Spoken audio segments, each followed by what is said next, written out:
Olá a todos, sejam mais uma vez bem-vindos e bem-vindas a este 17º episódio do Cake Layers Podcast, o podcast que vos fala sobre tudo relacionado com o cake design e não só. Eu sou a Cris e vou estar novamente à conversa com a Ana. Olá a todos. A Patrícia. Olá. E hoje trazemos um tema e uma convidada especiais e que ambos são vossos conhecidos. O tema que vos trazemos hoje é sobre o preço do nosso trabalho e a convidada especial de hoje é a nossa querida Sónia Azóia, da Pastelaria Online. Olá, obrigada pelo convite e estou super entusiasmada de estar aqui convosco hoje. Obrigada, Sónia. Nós também. Obrigadíssima. Certamente que já estivemos no momento exato em que alguém nos pergunta quando fica um determinado produto nosso. No exato segundo a seguir, começamos a fazer contas de cabeça e perceber qual a resposta correta a dar. Não é de todo uma resposta fácil e para debatermos este tema, temos hoje então connosco a Sónia, a quem eu vou passar a palavra para uma breve introdução. Olá, eu sou a Sónia, a minha verdadeira paixão é fazer bolos e tudo o que é possível de fazer com a mistura de açúcar, ovos, farinha e também noutras vertentes do açúcar.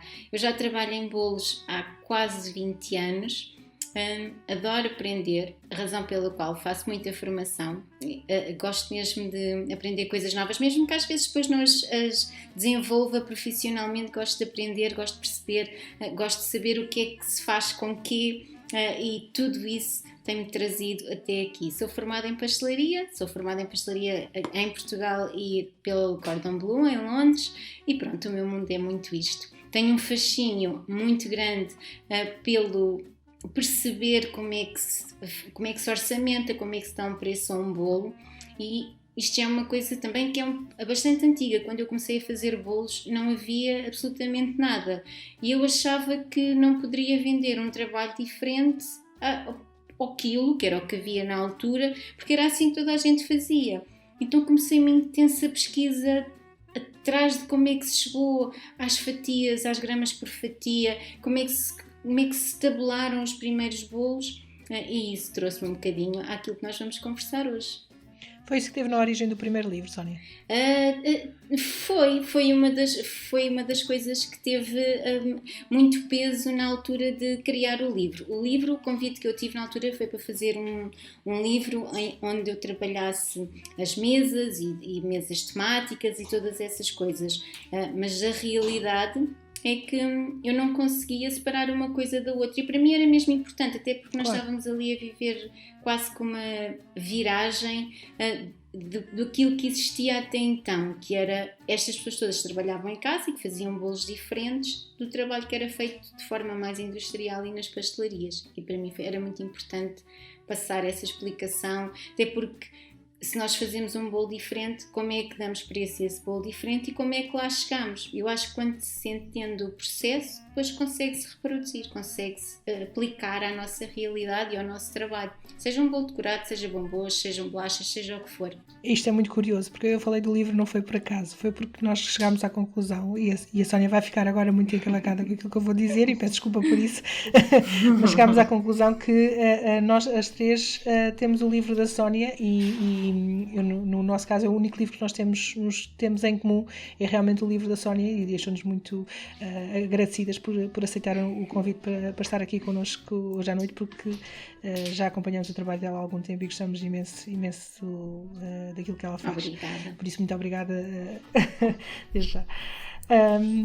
Não sei se querem acrescentar alguma coisa, meninas. Já disseste tudo, Patrícia. Sim, sem dúvida. Faço minhas as tuas palavras. E sublinho. Exato. Obrigada. É uma honra. É bom partilhar destas coisas com, no fundo, a tribo e a família que nos ouve e também que nos entende. E perceber que há lugar para toda a gente, não é? Tal e qual. E por acaso é algo que defendemos desde os primeiros episódios.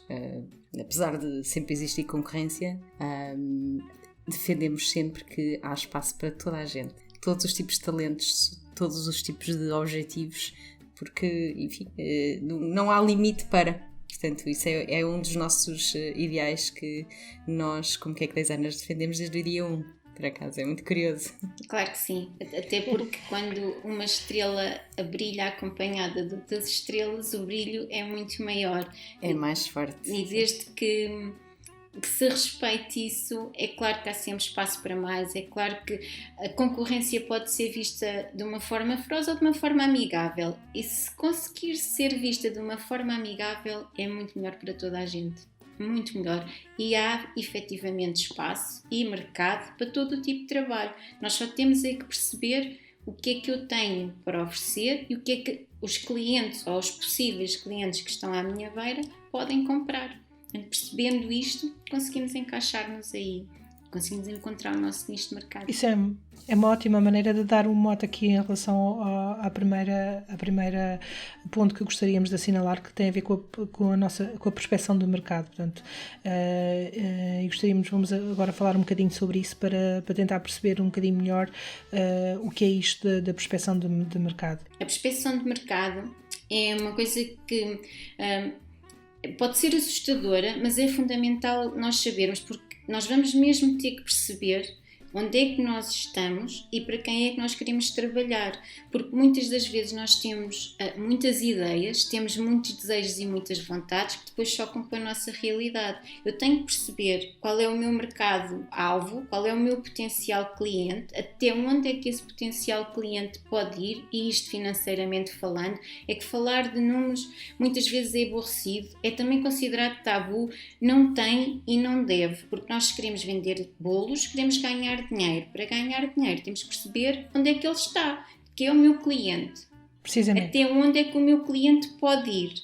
Eu tenho capacidade de oferecer produto para esse cliente e isto é fundamental. E quando nós percebemos isto, conseguimos reunir as condições para depois avançar. Ou não, porque podemos chegar à conclusão que eu não consigo avançar com a minha ideia inicial porque eu não tenho mercado para ela. E isto eu acho que é mesmo importante. Mas isso é muito importante perceber, até porque nós temos um bocadinho, principalmente quando começamos, e nós todas se calhar passámos por isso, temos um bocadinho a ideia de que nós queremos agradar a todos os clientes e que todos os clientes são os nossos potenciais clientes, e nós também temos que perceber que, tratando-se de um produto personalizado, que haverá pessoas que terão capacidade para suportar esse custo, e haverá outras pessoas que provavelmente, por mais que queiram, também não vão ter capacidade para o fazer, e está tudo bem com isso, não é? Mas temos é que perceber, e eu acho que aí tem a ver mais connosco do que propriamente com os clientes em si, que nós também não vamos chegar a todas as pessoas e que nem todas as pessoas vão ser nossas clientes. Ou poderíamos chegar, mas para isso já é uma estratégia. Eu decidir que quero chegar a todo o tipo de mercado já é uma estratégia. Vou dar-vos o meu exemplo pessoal. Eu vivo numa localidade pequenina em que o poder de compra não é o maior.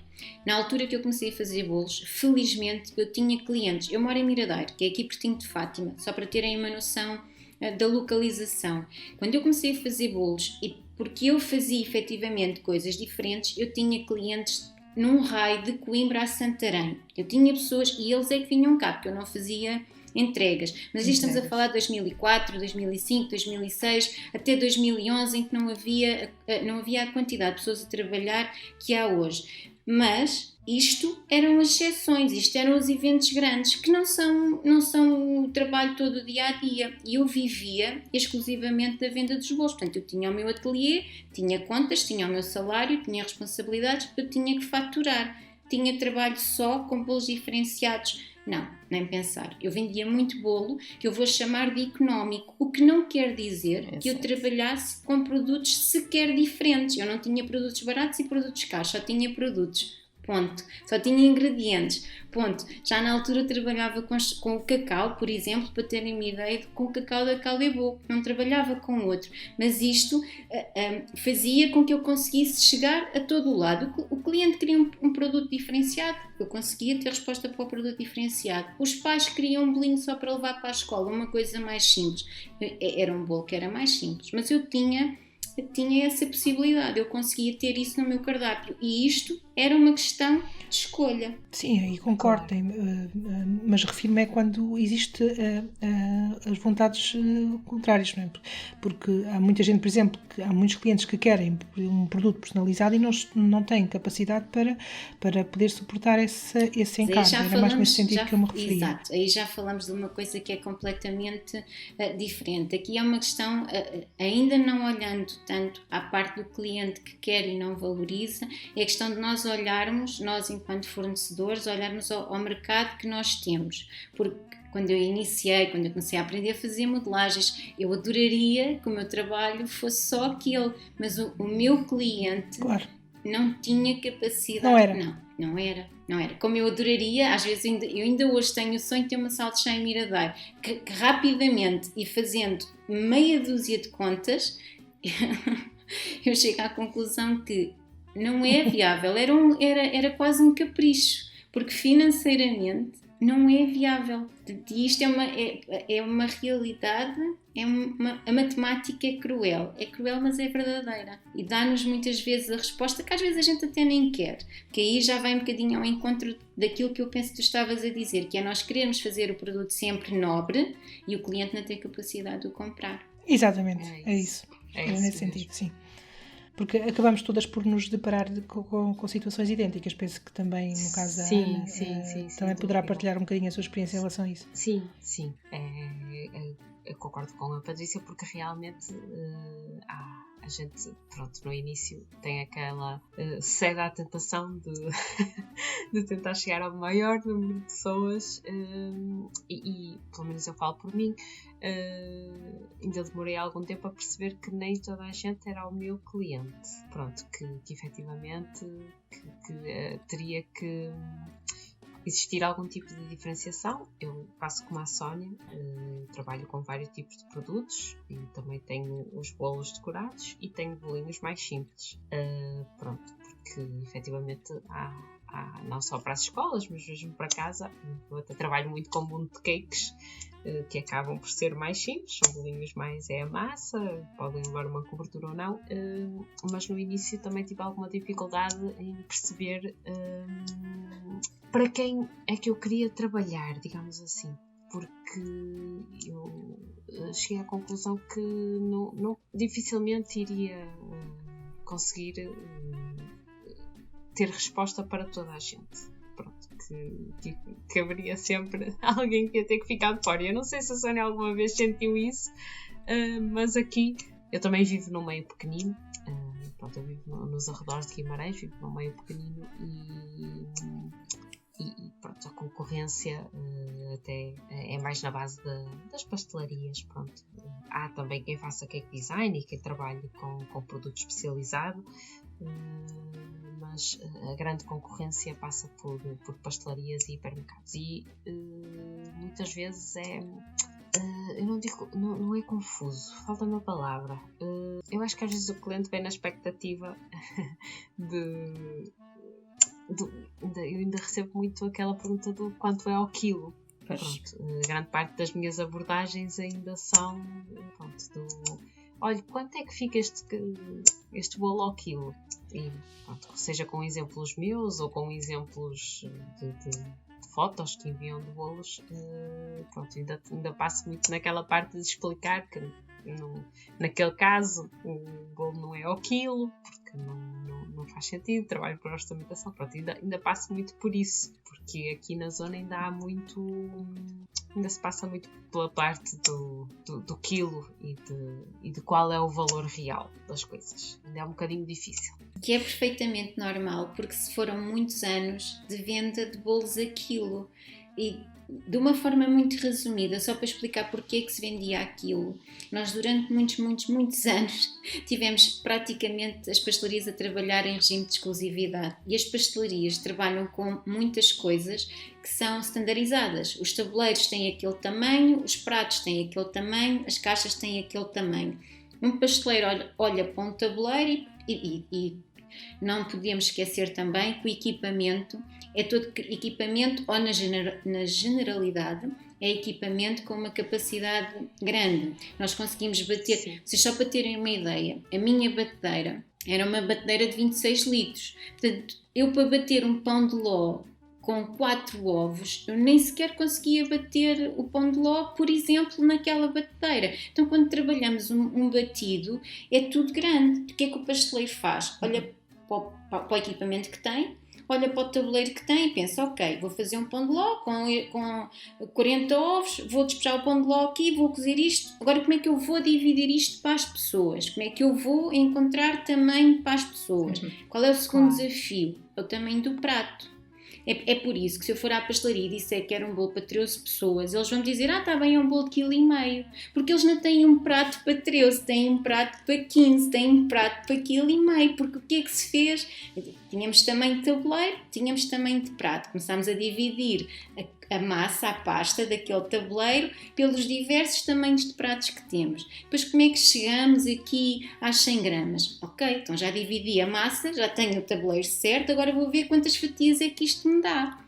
Partindo do pressuposto que numa pastelaria se trabalha quase sempre, não é quase sempre que é errado dizer isto, mas as pastelarias por norma têm as suas massas principais. Pão de ló com doce de ovo, pão de ló com chantilly e frutos, massa de amêndoa, massa de noz, anda tudo muito à roda do mesmo para cada casa em específico. Ora, cortando aquilo às fatias, eu vou obter X gramas por fatia. Como trabalho sempre a mesma coisa, tenho um trabalho standardizado e foi assim que se chegou ao quilo. Por acaso isso é curioso, nunca pensei porquê o quilo, confesso. Nunca me ocorreu tentar perceber porque é que as pessoas gostam tanto de ver preços ao quilo, senhores. Eu nunca entendi. Pronto, eu sempre fugi um bocado disso. Tem a ver um bocadinho com esta situação. É que depois o pasteleiro não vai vender à fatia, vai dizer, isto tem X quilos. É só porque é muito mais fácil. Então, nós chegamos ali, tenho um bolo para 10 pessoas. Ok, 10 pessoas é 1 kg, 20 pessoas 2 kg. E isto tudo está feito para cada corte, nesse tabuleiro grande, cada corte vai encaixar perfeitinho num prato. Certo, ok. Não há desperdício. Não há muito pouco. Mas eu por acaso, pegando aqui um bocado no que é que estavam a dizer e consequentemente ao que a Ana apresentou do que foi a experiência dela e o que é a experiência dela, neste caso no Norte, eu tenho a felicidade ou a infelicidade de morar em Lisboa, e esta história do cake design para mim começou cá há uns anos atrás e eu sempre fiz o caminho inverso, curiosamente. Eu trabalhei sempre apenas e só para determinado público-alvo. Eu nunca fiz para as grandes massas, eu nunca competi com nenhum tipo de pastelaria, e eu sabia qual é que era o meu público-alvo. Neste momento é um pouco mais abrangente, sim. Por exemplo, regra geral, não faria bolos para crianças. Portanto, esse não era de todo o público-alvo. Eu sempre fiz ao contrário. Eu comecei pelo meu público-alvo e fui tentando abranger um pouco mais, até porque ao longo destes anos eu ainda não sou cake designer a tempo inteiro. Eu sempre dividi o cake designer com a minha profissão, a minha outra profissão, a qual eu tenho formação superior, mas eu tentei fazer aqui um bocado a parte da prospeção de mercado, onde existem diferentes visões e definições sobre este tema. Há imensa gente que tem opiniões diferentes sobre este tema, e eu tentei fazer um pouco a análise SWOT passo a passo. Isto demorou muito tempo, como é óbvio, não é? Mas pronto, como eu não estava com muita pressão, fui fazendo ao longo dos anos, e a minha estratégia de negócio sempre foi para além de lenta, sim, confesso, é verdade, mas foi muito focada na diferenciação versus aquilo que é o genérico na lista de produtos. E eu tenho também produtos genéricos que são altamente pedidos também, mas regra geral faço para um cliente-alvo também. Portanto, é engraçado como numa realidade tão curta como nós estamos aqui 4 reunidas e todas nós temos uma percepção diferente sobre o que é o potencial cliente e como é que nós temos forma de trabalhar com ele e aquilo que procura e o que é que nós podemos oferecer em função disso, não é? É muito agradável de ver que existe essa variedade dentro da nossa área, sem dúvida. É por isso que é giro e é por isso que nós acabamos por perceber que há mercado. Nós só temos é que encontrar o nosso mercado. E mesmo há pouco nós conversávamos sobre a questão dos bolos económicos e de tudo isso. Mesmo fazendo bolos económicos, e muitas vezes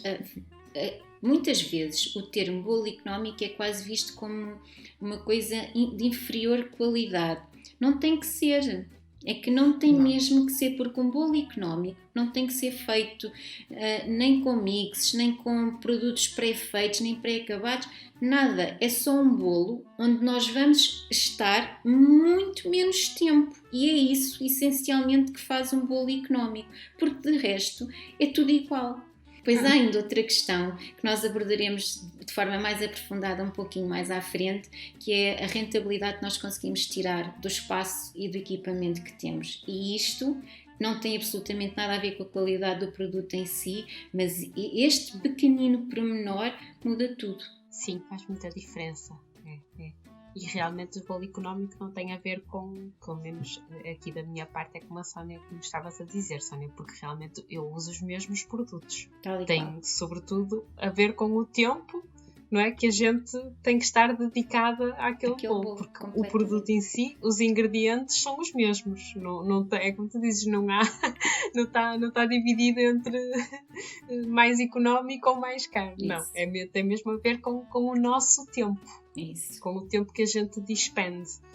Mas também no cabe a nós também podemos apresentar essas opções ao cliente, não é? Porque nós podemos dar ao cliente a opção de um bolo mais económico e também dar-lhe a conhecer também outras possibilidades de fazer produtos mais elaborados ou com mais detalhes, em que dedicamos mais tempo, e em última instância é sempre o cliente que decide o que é que procura, não é? Sim, sim.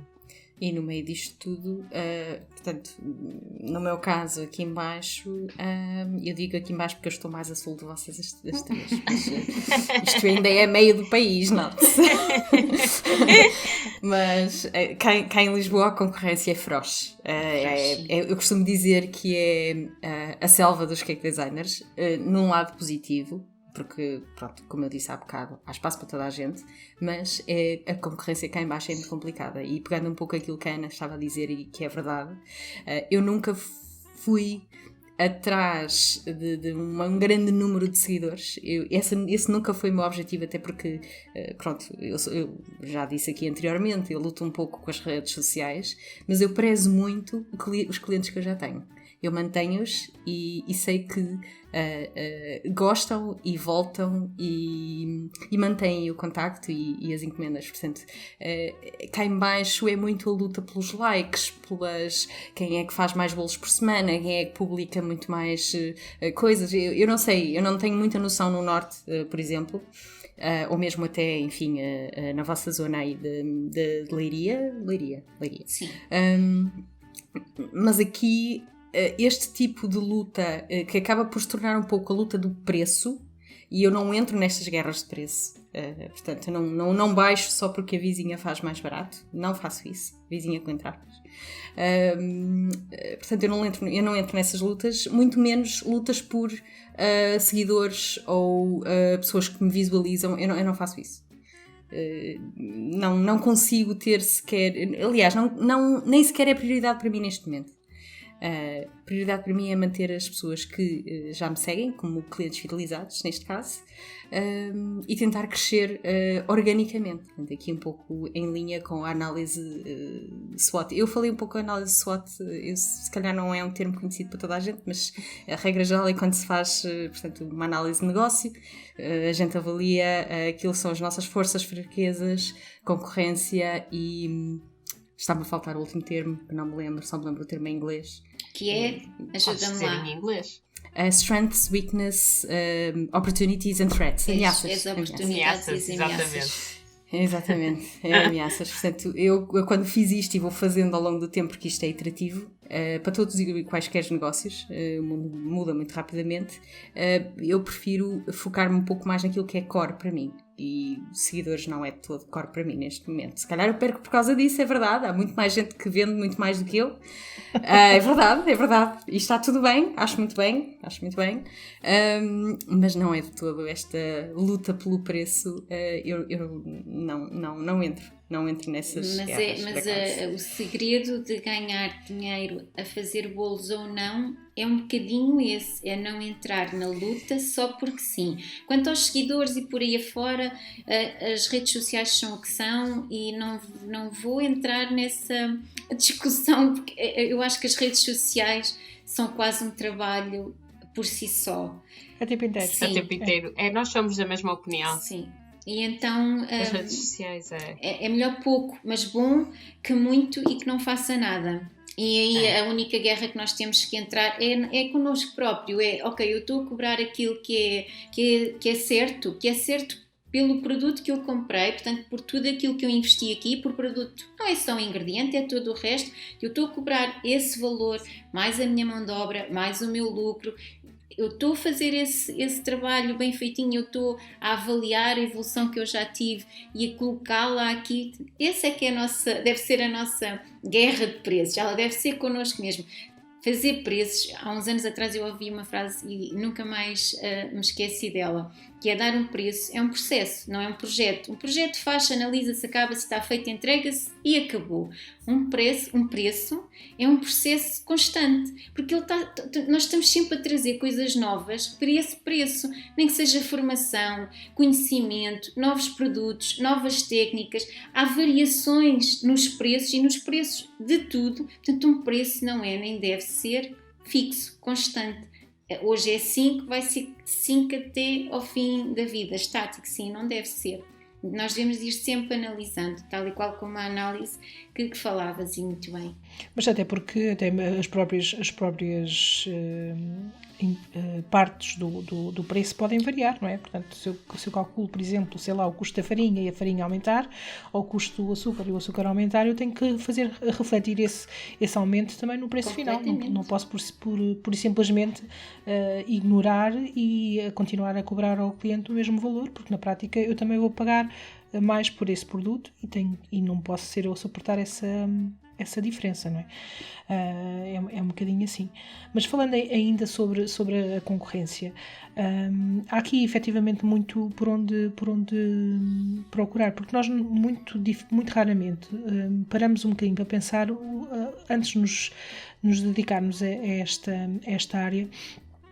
O que é que já exerce a nossa região, o que é que já faz, o que é que se passa à nossa volta, o que é que eu posso fazer diferente, exatamente, aquilo que se passa à nossa volta, e isso é um aspecto muito importante também de se falar. É fundamental nós percebermos o que é que já existe onde eu me pretendo estabelecer, o que é que há para vender, se é similar àquilo que eu tenho ou que eu acho que vou ter, se é muito diferente, se é quase igual, se há muitas cake designers, embora nós não devemos correr atrás do preço, nós devemos ter uma noção do que é que está a ser feito, porque se a nossa concorrência está a trabalhar àquele nível, provavelmente essa é a resposta que eu tenho à questão do preço que eu quero colocar ou até onde é que eu quero chegar, sobretudo em meios mais pequenos, menos fortes financeiramente. Depois é perceber se aquilo que eu pretendo fazer já existe ou não. O que é que eu quero trabalhar, como é que eu quero trabalhar, se eu quero trabalhar mais um estilo, se eu quero trabalhar mais os produtos gourmet ou se eu quero trabalhar outro tipo de produto. É olhar para tudo aquilo que já existe à minha volta, perceber o que é que o meu produto vai acrescentar e colocar esta questão. Ok, já há pessoas a fazer bolos, já há pessoas a vender bolos, o que é que vai fazer com que os potenciais clientes deixem de lhes comprar a elas para me vir comprar a mim? O que é que eu vou trazer de novo ao mercado? Qual é a mais-valia que eu vou trazer? Qual é o elemento diferenciador disto? É também muito importante de perceber. É uma questão de posicionamento, não é? Porque o posicionamento está correto independentemente olhando para aquilo que é a nossa percepção de mercado e olhando para aquilo que é a nossa concorrência. não há uma questão de certo ou errado, há uma forma de forma como nós queremos estar perante aquilo que já existe. Eu posso apostar numa linha mais económica para os meus bolos, sabendo que há pessoas aqui na zona a fazer bolos mais elaborados, mas eu também posso querer estar ao mesmo nível dessas pessoas que fazem bolos mais elaborados e posicionar-me no mesmo nível dessas pessoas. E não há certo ou errado, há simplesmente uma questão de posicionamento em relação à mesma concorrência, não é?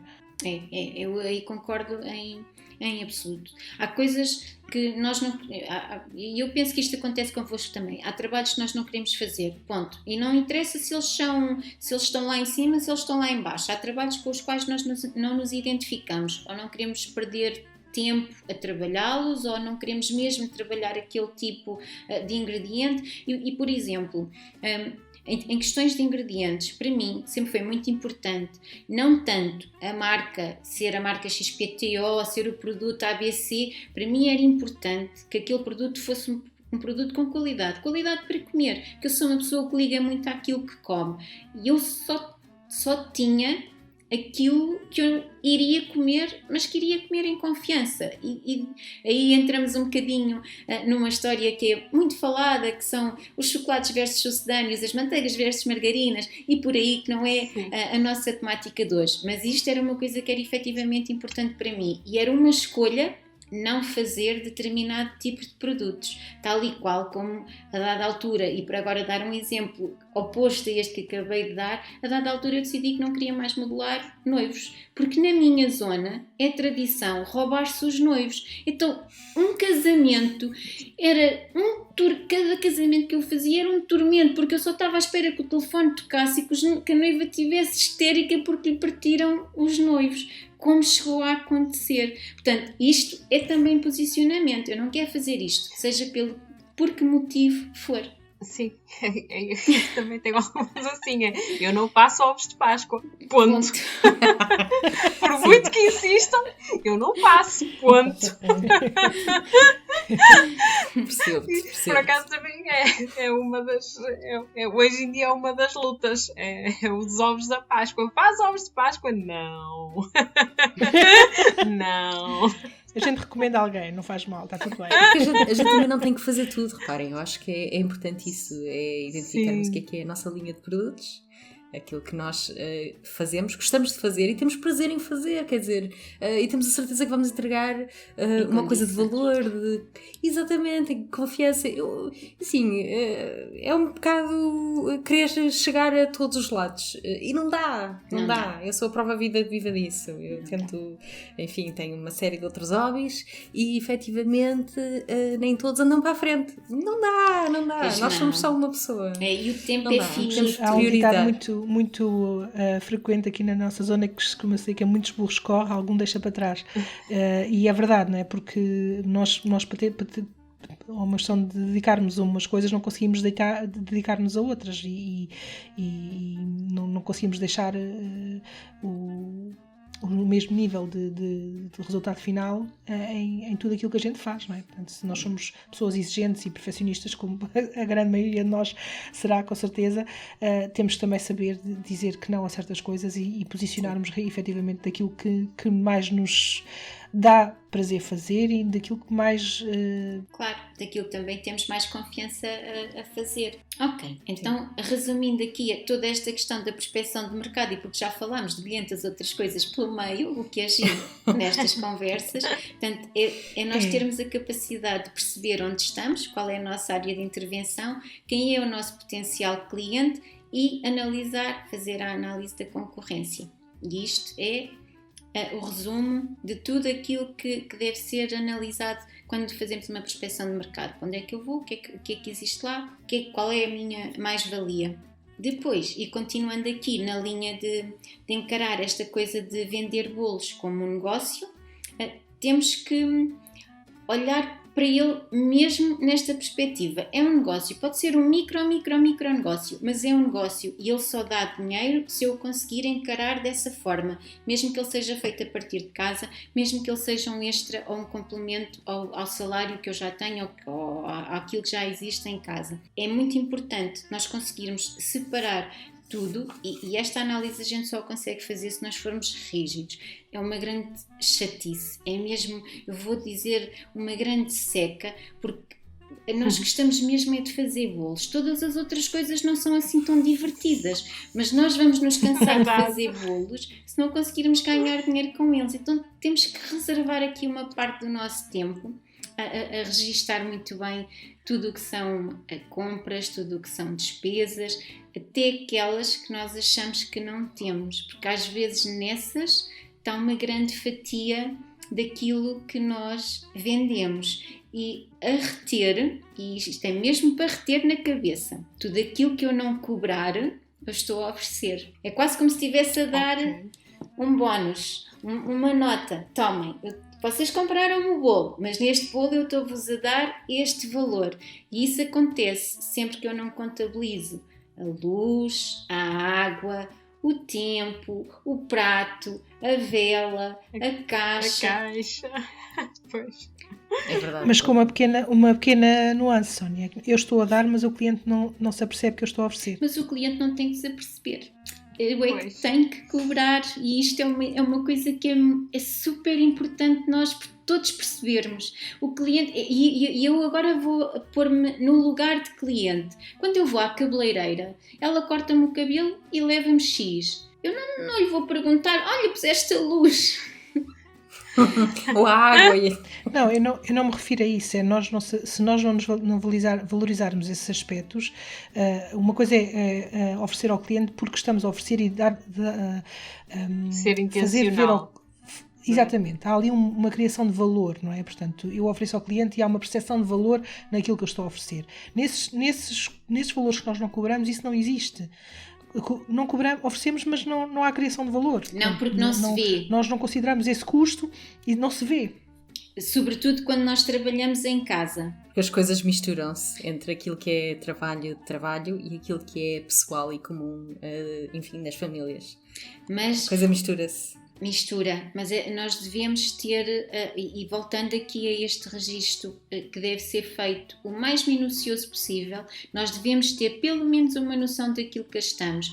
E isto não sendo completamente certinho, porque não é possível em casa, a não ser que nós tenhamos medidores de tudo aquilo que gastamos nas torneiras e na eletricidade, à ponta do forno. Portanto, não tendo estes medidores, há maneiras mais ou menos fáceis de nós conseguirmos perceber, que é analisar para aquilo que nós pagávamos antes e aquilo que passamos a pagar. Portanto, e esse diferencial ser atribuído à produção dos bolos. Imaginem que antigamente pagavam 100 euros e agora pagam 150. Portanto, há uma diferença de 50 euros. Se forem registando todos os meses, ao fim de algum tempo conseguem perceber quanto é que vos custou cada bolo. E agora aproveito para dizer uma coisa, que não é só apontar tudo aquilo que nós pagamos, mas é também apontar tudo aquilo que nós recebemos. E isto, Claro. é depois este choque que nos vai mostrar aquilo que fica pelo meio que se perde. Pois, porque não, o bolo, nós podemos cobrar 50 euros ao cliente por um bolo, mas o bolo não é 50 euros de lucro. Não. E não fazendo essa separação de controle de custos e saber que aquele bolo de 50 euros custou-me X, é fácil chegar ali e recuperar esse valor e assumir que aquilo é tudo ganho, não é? Não. Até porque se nós pensarmos... É engraçado que, se nós formos a uma loja de cake design ou uma loja que venda produtos para bolos, como nós vamos especificamente comprar material, equipamento, seja o que for, para fazer bolos, nós olhamos para a fatura e pensamos, poças, hoje foi a doer. Nós temos esta noção clara. Em nossa casa, nós vamos ao supermercado e no caminho vamos comprar 1 kg de açúcar porque já gastei, vou trazer uma dúzia de ovos porque só tenho um bolo, vou comprar 1 litro de leite gordo porque é para aquele recheio e vem por ali diluído no resto das compras. Sim. Portanto, isto é logo um erro. Mas acontece o mesmo com a eletricidade, acontece o mesmo com estas despesas todas que são mais difíceis de quantificar. A eletricidade, é a água, é as comunicações móveis.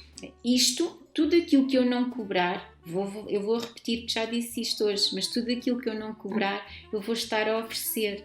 E está tudo certo com o oferecer. Eu tenho é que perceber que efetivamente estou a oferecer. Porque um dia eu quero criar o meu espaço, quero ter o meu espaço fora de casa, nem que seja uma cozinha anexa à minha casa e eu vou ter estas despesas todas e eu vou ter que as contabilizar. E depois há uma questão de, se não forem contabilizadas antes, depois o cliente também não perceber porque é que de repente se passa de X para Y, não é? É difícil depois fazer, porque na prática o bolo é o mesmo. Tal e qual, é tudo igual. Se nós não cobrávamos de antes, porque é que agora é mais caro? Tal e qual. Ia contar-vos que há uns anos atrás, quando fiz a minha primeira formação de food cost, e isto já foi mesmo há muitos anos, porque eu fiz food cost pouquinho tempo depois de abrir o ateliê. Na altura, e agora esta margem já é completamente diferente, mas na altura a margem de food cost situava-se na ordem dos 20 e poucos %. E eu, que nessa altura já tinha todos os meus ingredientes, eu já tinha todos os meus produtos em folhas de Excel. Eu não era cada vez que ia às compras que atualizava o fecheiro, mas tentava atualizá-lo 1 a 2 vezes por mês e como ele estava todo interligado, alterando o valor dos ingredientes, o resultado para a frente alterava todo. Mas entrou aqui uma coisa nova, que foi uma coisa que eu nunca tive, que foi o food cost. Quando eu de repente ponho 20%, 20 e pouco, já não sei precisar exatamente quanto era, em todos os meus produtos, um dos meus produtos, que por sinal era um top seller, ficou com uma margem negativa. E eu lembro-me de quase chorar, porque eu para fazer aquele produto passava horas agarrada ao tacho de cobre. Horas. Eu cozia a massa no tacho de cobre, a massa ia para cima da bancada, arrefecia, tendia-se, cozia. Isto era um todo processo. Quando aquilo deu negativo. E porquê? Porque eu achava que ninguém ia pagar se eu tivesse aquilo mais caro. Mas quando a matemática dá negativa, eu pensei, eu passo horas agarrado ao tacho que não estou com os meus filhos, não está correto. Eu aumentei... O custo não é só financeiro. Não, do custo que não é só o financeiro, não. Há uma parte emocional que é muito pesada para quem faz bolos. Quem faz bolos trabalha quando quase toda a gente está a descansar. Quando se tem uma família, muitas vezes há aqui contas emocionais a fazer e a ajustar, e essas são bem mais difíceis que as financeiras. Sem dúvida, porque o tempo que se deixa de estar com os nossos em detrimento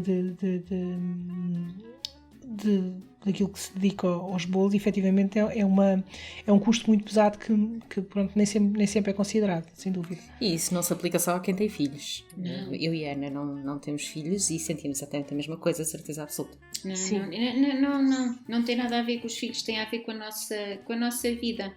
Mas eu só acho que os filhos mudam um bocadinho porque eles são exigentes connosco também, com todo o direito, porque nós somos as mães, somos os pais e eles acabam por precisar de estar connosco. E quando está tudo em casa, nós estamos a trabalhar. Mas o mesmo se aplica a todo o resto da família, aos nossos amigos. Quando está tudo a festejar, nós estamos a tratar do bolo para a celebração. Eu adorei a frase, se não cobram, estão a oferecer. Adorei, acho que vou adotar isso como vou imprimir e pôr aqui no escritório em letras muito grandes para quando fizer os próximos orçamentos ter isso em atenção. Porque efetivamente a gente pensando bem nisso, é mesmo isso que acontece. Tudo aquilo que a gente não cobra, a gente está a oferecer. É verdade. E às vezes sem noção disso e pronto. E às vezes até desmotiva a gente. E às vezes nem percebemos porquê, não é? Às vezes não percebemos porque é que trabalhamos tanto. É isso. E até achamos que fizemos as contas todas. E no fim não tiramos o rendimento que achamos que íamos tirar. É verdade. E às vezes nem nos apercebemos de onde é que as coisas estão a falhar.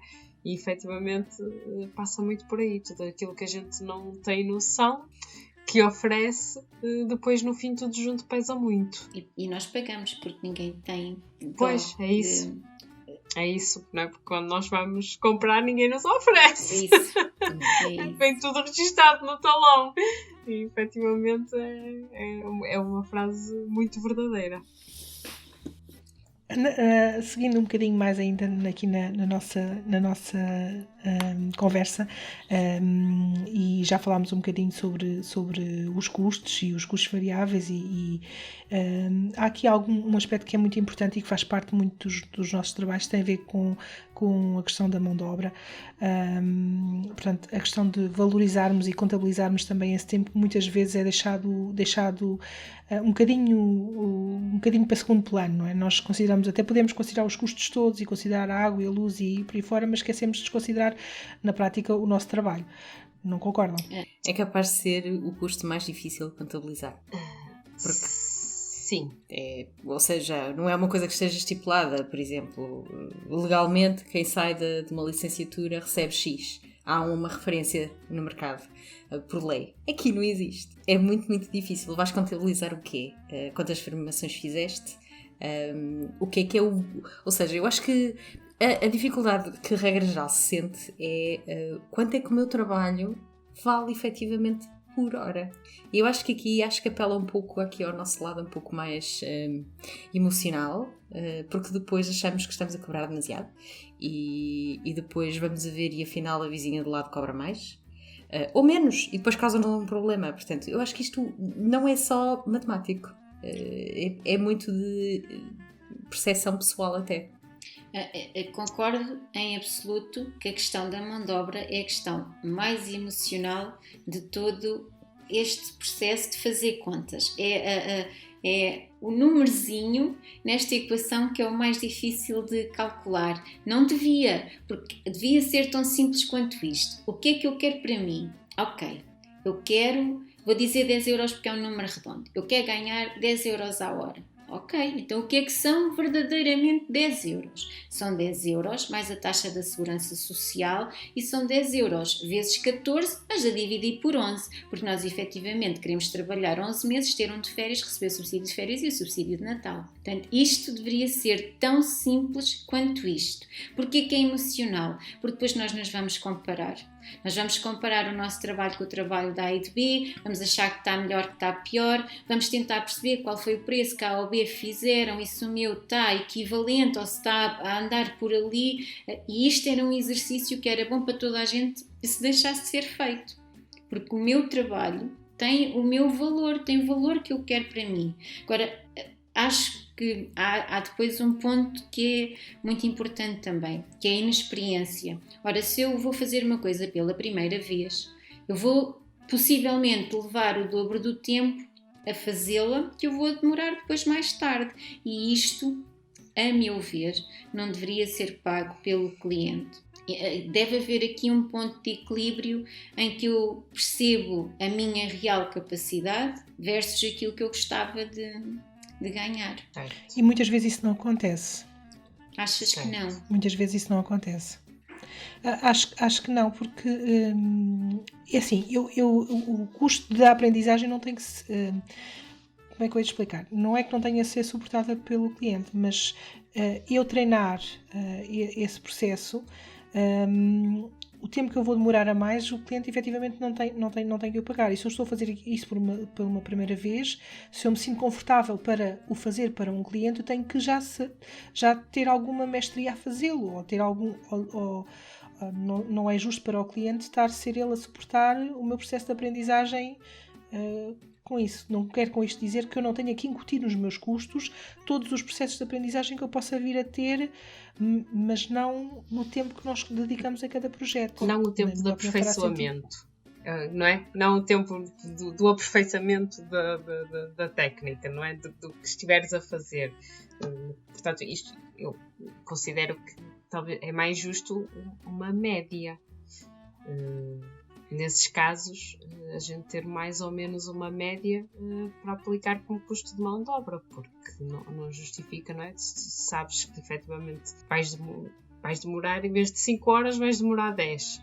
Mas se calhar à segunda ou à terceira já só vais demorar as 5 porque demoras nas outras coisas. Portanto, acaba por ser na minha ótica, acaba por ser mais justo por vezes aplicar uma média do tempo do que propriamente o tempo todo que estás envolvido no projeto. Nuns fará sentido, noutros não. Lá está. É mais uma variável que não é exata. Não, ela não é exata, matemática. e eu concordo completamente com aquilo que vocês estão a dizer, embora o tempo que nós passamos a aprender, o tempo que nós nos dedicamos à nossa profissão, dizias, e com muita razão, que ele deve ser cobrado, ele não é cobrado diretamente, portanto há um tempo que eu dedico, e eu penso que era isso que estavas a dizer. Sim. Eu fico um bocadinho confuso, mas sim. Há um tempo que nós dedicamos à nossa profissão, que não está agarrada a nenhum bolo, não é o preço de custo de nenhum bolo, mas é um preço de custo da profissão, e esse tempo deve ser depois contabilizado. Sim. Tal e qual como há pouco vos falei nas despesas fixas, aquelas que todos os meses estão lá, independentemente de a gente ter trabalho ou não, esta também deve estar. E depois nós devemos conseguir chegar a uma média e perceber quanto é que deste tempo eu devo aplicar a cada bolo que eu vendo. E isto é um custo, claro que é um custo. Agora, a nossa inexperiência ser totalmente cobrada ao cliente, às vezes gera aqui um bocadinho de desequilíbrio. E falando aqui na valorização, nós hoje, há uns anos atrás vivia essa questão da não valorização, havia muito pouca gente a valorizar-se, efetivamente a valorizar-se. Hoje já se vive em algumas situações quase uma situação oposta, que é, eu não tenho ainda grande experiência, mas trabalhei com produtos de qualidade e tive 10 horas de volta do bolo. E porque tive 10 horas de volta do bolo e porque trabalhei com produtos de qualidade, este bolo custa X. E depois há quase um choque quando o valor é divulgado, ou às vezes há também a tristeza de cobrei este valor por o bolo e a cliente achou muito caro, o que é que acham? Os grupos às vezes são espetaculares neste sentido, mas às vezes não são tão espetaculares assim, porque quando se tenta perceber o tempo versus aquilo que se utilizou, efetivamente o valor está lá. Em valor de bolo, às vezes não está. E isto é uma realidade que é um bocadinho dura, mas nós temos que conseguir olhar para as nossas capacidades e cobrar em conformidade. Portanto, se eu não sei, eu não posso cobrar como vou cobrar por uma coisa que eu já faço de olhos fechados. Porque basta a gente olhar para a nossa própria experiência e perceber que aquilo que nós fazemos hoje é completamente diferente daquilo que nós fazíamos há 2 anos atrás e que é normal neste momento estar a cobrar mais do que cobrava há 2 anos atrás. Portanto, se nós olharmos para isso, também facilmente compreendemos que não podemos simplesmente cobrar da mesma maneira, não é? Ou cobrar todos pela mesma medida. Completamente. Claro. Mas eu tenho um outro framework que vai de encontro ao que vocês estão a dizer, mas eu aplico de forma diferente. Tendo em conta que nós já temos uma linha de produtos que a gente já faz de olhos fechados, como vocês dizem, e entretanto há uma técnica nova. Eu aplico exatamente o mesmo valor hora, no entanto, e eu vou introduzir um tema controverso aqui, que são os descontos, ou seja, tendo em conta que é uma técnica nova, a qual eu não sou, 100% profissional e ainda estou em momento de aprendizagem, eu aplico uma percentagem de desconto especificamente por este motivo e indico ao cliente porque se daqui a 2 ou 3 meses ou 1 ano eu vou ser proficiente e ser profissional nesta técnica, ele assim sabe que o valor que vai estar a pagar daqui a 1 ano sabe de onde veio. Mas portanto, é um pouco a educação do cliente nesse sentido. Claro que sim. E no fundo é exatamente a mesma coisa. Tu estás a dar ao teu cliente um trabalho que tu tiveste a treinar com um desconto. Aí eu acho que teres essa capacidade, eu acho que é espetacular, acho que é uma coisa que é rara, porque isso é verdadeiramente educar o cliente. E se fosse sempre feito dessa forma, seria muito mais fácil as pessoas conseguirem ter sempre um patamar um bocadinho mais alto. Não há questão de defraudar o cliente. E um cliente, quando se sente defraudado, é um cliente que depois custa muito a voltar. Se ele não perceber porque é que lhe foi cobrado aquele valor por aquele bolo, é um cliente que muitas vezes se perde e depois é muito difícil de recuperar. E se ele perceber porque é que aquele valor foi cobrado, ele percebe. E a grande questão, e nós já utilizamos a palavra perceber aqui umas poucas vezes hoje na nossa conversa, porque é mesmo perceber o processo, perceber como é que eu lá chego e depois com o cliente é ser transparente, é fazê-lo perceber porque é que é assim, porque é que eu trabalho assim, porque é que o preço é este. E isto é... A transparência é da mesma maneira que nós como consumidores procuramos isso. Eu tento de alguma maneira transmitir isso também aos meus clientes. Portanto, se lhe estou a dar um desconto, ele vai perceber porque é que é o desconto. Eu vou ser completamente transparente e dizer porquê. Isso é espetacular. Eu fiz isso quando era ao início, nas primeiras encomendas. Eu estou a fazer um desconto por ser a primeira encomenda. Eu esqueci-me, foi de uma coisa básica nesse processo. Foi de considerar o lucro na coisa. Okay. mas é quem normal. nunca? Já todas nós passamos por lá. Tal e qual. Todas nós passamos por lá. Quando eu comecei, a gente até achava que a mão de obra era o nosso lucro. Portanto, não toda a gente faz o seu caminho de aprendizagem. Era isso que eu ia dizer, Patrícia, não te sintas só, meu amor. Eu acho que, pelo menos, olha, é minha culpa também, não é? Porque a gente sabia lá o que estava a fazer. Completamente. E no início, pronto, não? Mas é precisamente essa evolução que também é de assinalar e ainda bem que hoje em dia já se fala com as coisas com outros olhos também em relação a isso. Acho que ainda há um caminho muito grande ainda para percorrer, mas já se começa pelo menos a falar no assunto. Isso é importante. É fundamental, sim. E fundamental para o bem de toda a comunidade. E voltando aqui àquilo que nós dissemos no início, com transparência e com respeito uns pelos outros, sem dedo apontado e sem crítica. Se nós conseguirmos ajudar toda a gente a ter o preço mais justo, ele é mais justo para toda a gente. Sim. E toda a gente beneficia com isso. Sim. Eu que sou a pessoa das checklists, eu acho que devia haver uma checklist para o preço. Podíamos criar um standard a dizer o preço tem que ter A, B, C, D, E e F. Tudo o resto que seja a seguir é por vossa conta e risco, não é? Mas acho que havia de haver um standard, que assim todas as pessoas que iniciam saberiam pelo menos onde começar, ter uma base, não se esquecerem, sei lá, do preço da eletricidade ou do lucro, enfim, já imaginaram. Subscrevo como completamente. Hoje em dia até já é mais fácil, porque já há alguns workshops, já há alguma formação neste sentido.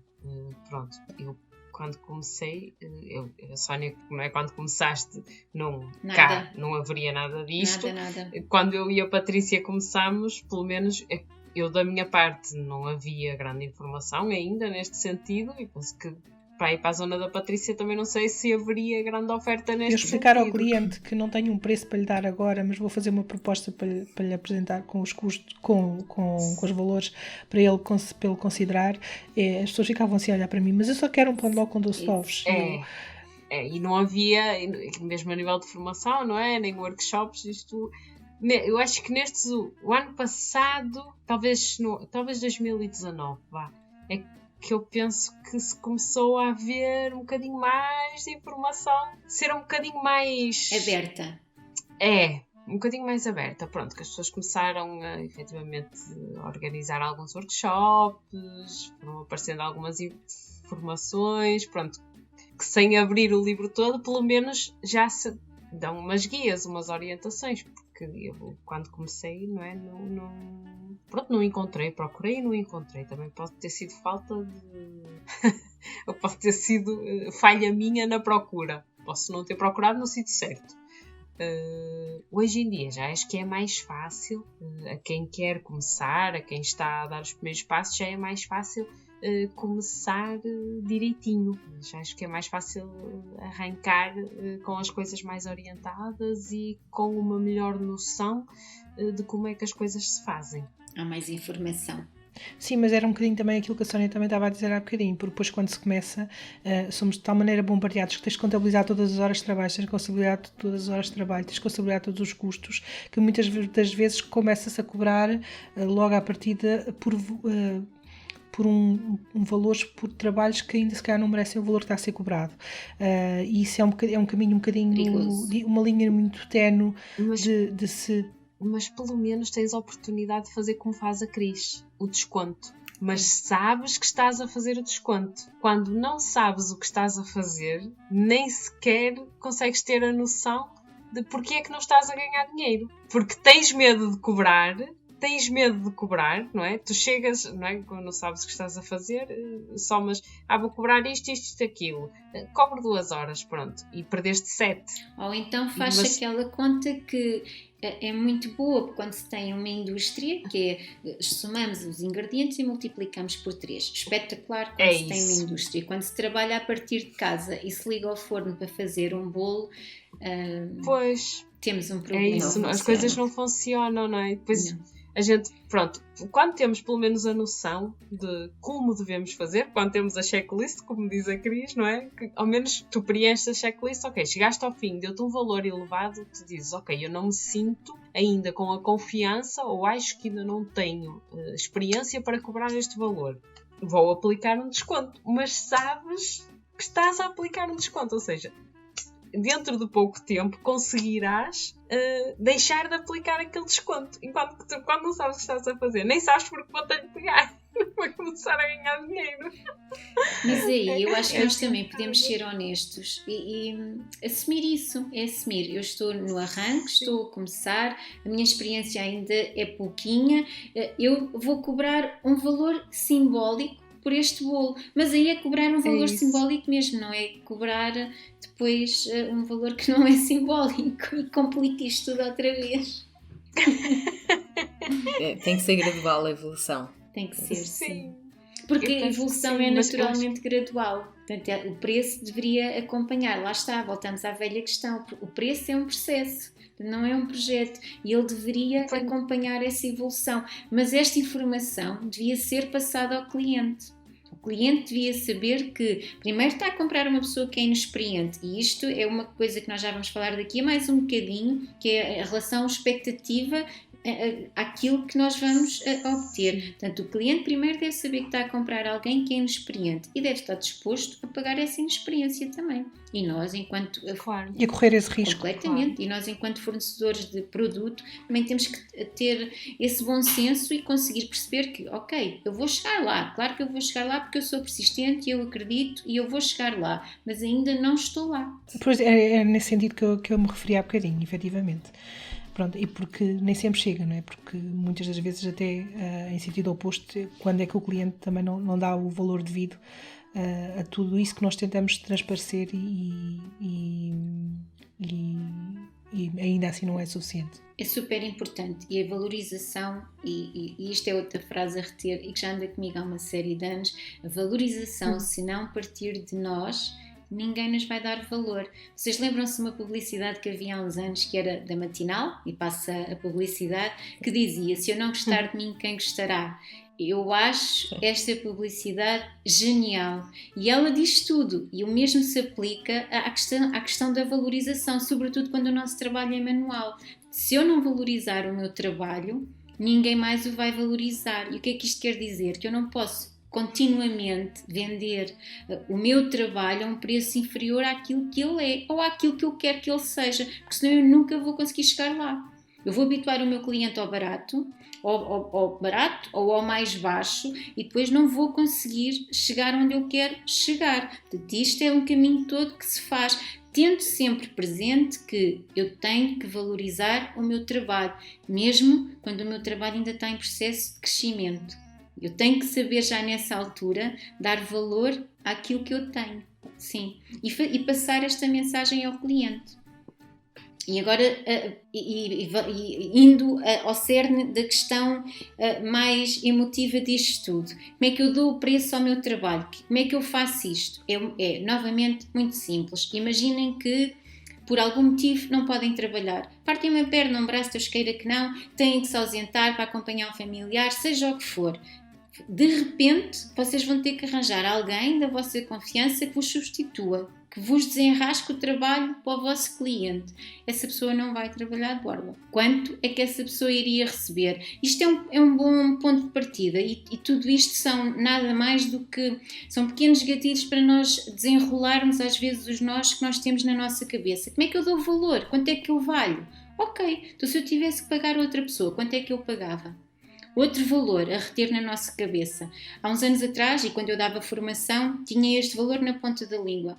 Pelo salário mínimo nacional, e atualmente este valor já não vai estar abaixo de 6 euros à hora. Portanto, isto é o salário mínimo nacional. É isto que eu quero? Se é isto que eu quero, é este o valor que eu posso aplicar. E estes 6 euros já têm aqui incluído.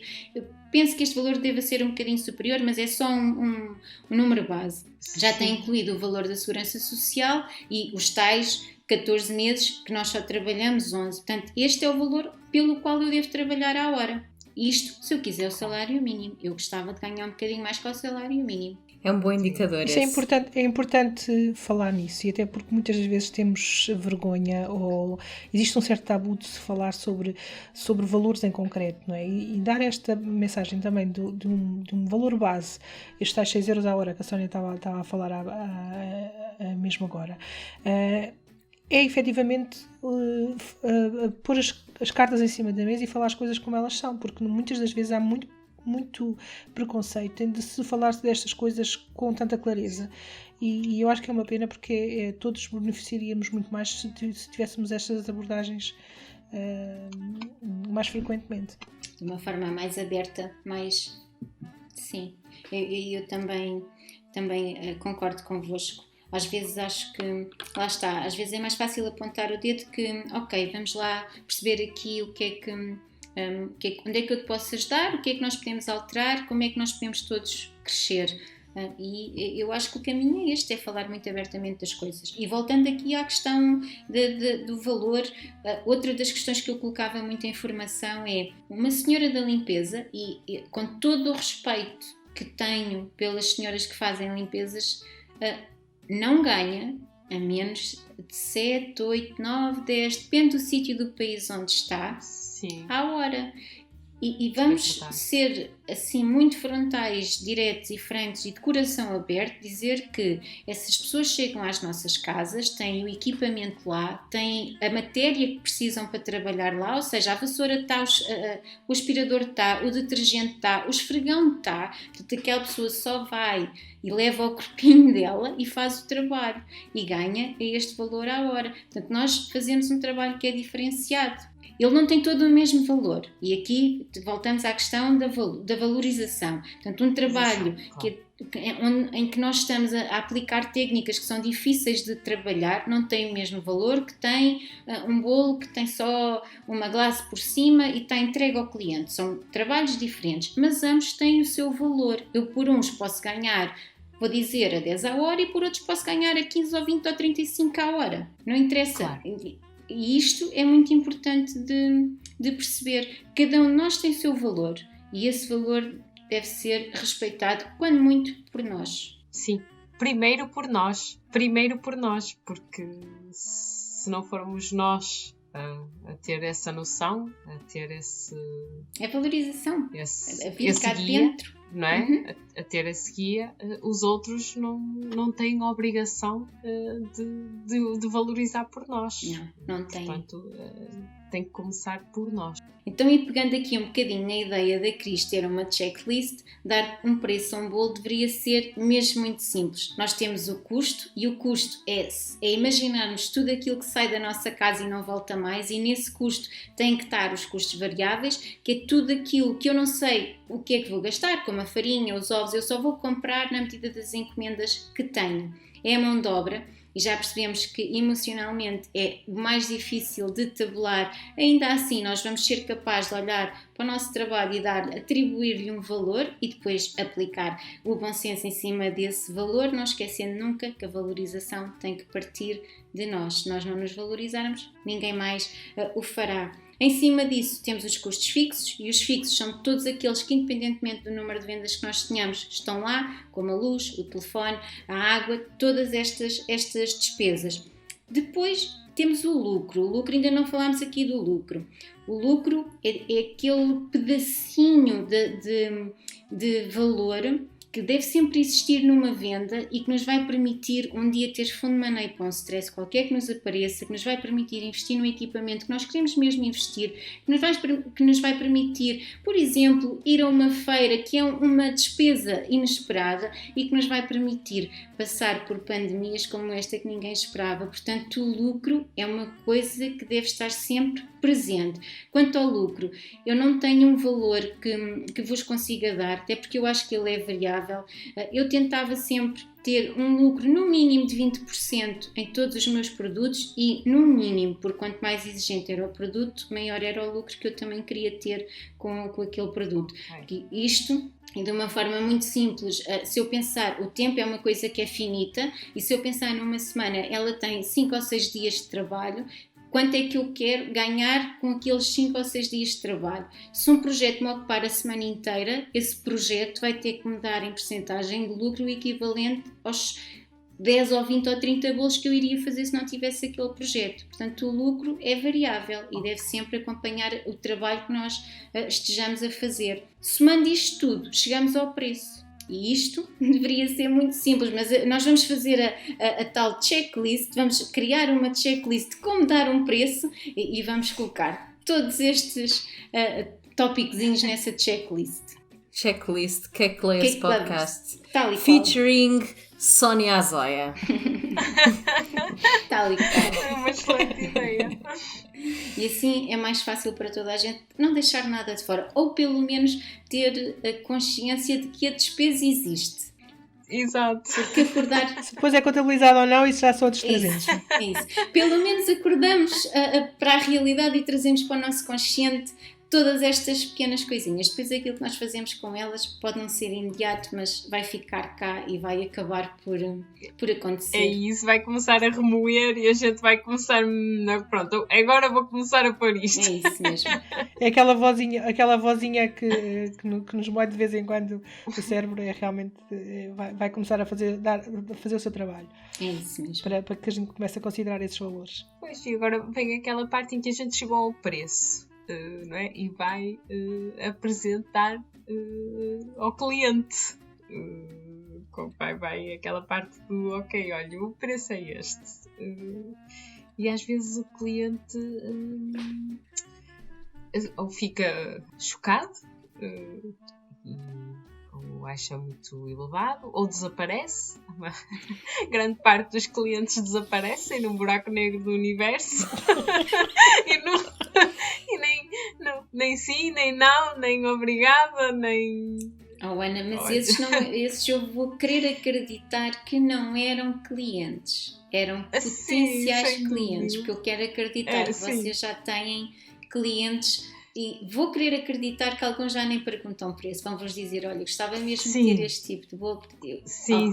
Então as vossas reações... Graças a Deus também há desses. Deixam-me feliz porque esses são os clientes. Os outros são só potenciais. São só potenciais. São aqueles clientes que entram pela loja adentro, que não sabem, de uma loja de roupa adentro, que ainda não sabem bem o que é que querem e saem sem comprar nada. Pronto, na prática é um bocadinho isso, fazendo a analogia. Eu acho que, novamente, eu acho que essa é uma questão relativamente simples de resolver e ela passa por uma das coisas que nós já falamos aqui hoje também, que é a transparência. Antes da transparência até, há que perceber se eu estou a trabalhar ou se eu estou a comunicar para o cliente certo. Porque se eu estou a ter muitos clientes que me estão a pedir preço e depois desaparecem, é porque eles não estão a entender a mensagem que eu estou a passar. Se é que eu estou a passar uma mensagem, porque muitas das vezes nós não passamos a mensagem de forma clara e transparente e por uma só razão que nos dá muitas razões, que é o medo. E no medo pode estar aqui incluído, se eu mostrar o meu preço vou afugentar o cliente, se eu mostrar o meu preço eu vou estar a dar à concorrência o meu preço. Há a questão da legalização e essa é uma questão que para o bem e para o mal existe no nosso trabalho, porque esta é mesmo uma questão que é muito sensível. Portanto, este é um trabalho que é muito feito no escuro e por isso não há esta transparência, portanto não se pode mostrar. E é perceber exatamente todas estas questões. Portanto, se nós não estivermos a comunicar o nosso produto de uma forma correta, nós vamos estar constantemente a ter pedidos de produtos que nós não temos depois para solucionar aquilo que aquela pessoa quer. Se nós conseguirmos passar de uma forma muito clara o que é que temos, e às vezes não tem só a ver com preço, às vezes também tem a ver com o tipo de bolo. E acontece agora, de vez em quando, uma coisa que... infelizmente eu consigo percebê-la muito bem, que é, nós vivemos uma altura em que os bolos querem saltos e às vezes até temos alturas extremas. Esse tipo de bolo não é para toda a gente e muitas vezes quando se chega com esse tipo de bolo a uma pessoa, ela fica chocadíssima primeiro com o preço e depois com o tamanho.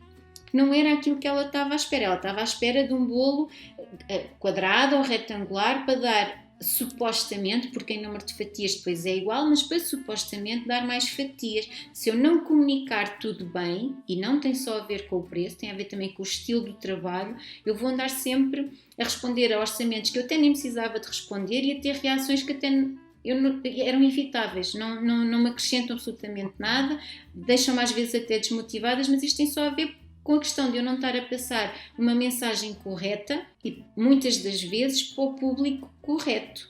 E eu não sei se isto é uma coisa que vos acontece ou não, se vocês têm... Em Portugal, tanto quanto eu sei, não é muito comum ter um catálogo disponível com o tipo de bolo e com o preço. O preço ele não tem que ser vinculativo, porque este trabalho é um trabalho que é personalizado. Portanto, qualquer bolo que esteja anunciado ou que esteja divulgado, ele pode ter, e uma boa maneira de vender é puxar os altos desse bolo. Por exemplo, em pastelaria, quando nós trabalhamos as sobremesas empratadas, uma das coisas que nós aprendemos e que nos é muito batalhada na cabeça é a forma de vender aquela sobremesa, porque uma sobremesa num restaurante pode custar 17, 18, 20 libras. Isto é quase o preço de uma refeição num sítio qualquer mais comum. Então, como é que eu vou vender aquela receita? Primeiro é criar-lhe um nome, é entrar ali quase no mundo da fantasia. Depois é trazer tudo o que aquela sobremesa tem de bom. Ela é uma sobremesa exótica, com mango, com coco. Depois é explicar, no caso da sobremesa servirá mas no caso de um bolo, é explicar quantas fatias ou quantas pessoas é que aquele bolo alimenta e depois ter o preço orientativo. Portanto, este bolo tem este preço, o preço não é vinculativo ou é meramente indicativo, só para terem uma noção do que é o meu trabalho. E isto é uma coisa que é muito comum lá fora, pouco comum em Portugal. Porque o preço é tabu. É muito raro tu veres um bolo decorado e teres lá o preço logo à partida. Eu própria batalhei um bocado nisso no início, porque tenho um namorado que dizia: mas porquê é que tu não colocas o preço? E eu pensar para mim: porque eu não ponho, porque não faço a menor ideia como eu colocar. Ainda não tinha a noção de que preço dar às coisas, e ainda hoje não tenho, embora esteja em processo de alteração na parte do website, mas acho que em Portugal é muito tabu, isso não se vê muito, tabu. É muito comum. É muito tabu. Mas era o ponto que eu acho que solucionava uma série de questões. Uma delas é do excesso de pedidos de orçamento que não avançam completamente. Vamos trazer para aqui exemplos que não têm nada a ver com bolos, mas que toda a gente entende. Também há pessoas que não entram em lojas que têm produtos que eu vou dizer super económicos, não é o target delas, não é com aquilo com que elas se identificam, não estão nada para ali viradas, querem uma coisa de qualidade superior. Portanto, há mercado para tudo. Ele tem que estar muito claro, a mensagem que passa tem que ser muito transparente. E às vezes isso também não acontece, e vou voltar a mencionar que a causa principal é o medo. Se nós pensássemos o que é que eu faria se não tivesse medo, nós faríamos quase tudo. Pois é. É verdade. Há uma música, eu acho que é a Ana Moura que canta, que é um fado, que diz que a gente tem, numa determinada parte, diz que a gente tem o coração preso na ponta do medo. E é bem verdade, a gente muitas vezes tem o coração preso na ponta do medo e limita muito as ações em função dos nossos medos. É verdade. Muito, muito. Eu, se não fosse Medricas, já teria feito toda uma transição de vida, sei lá eu. Pode não ser medo, isso pode ser uma questão de zona de conforto, porque nós também estamos bem na nossa zona de conforto, até que descobrimos que a magia acontece toda fora dela.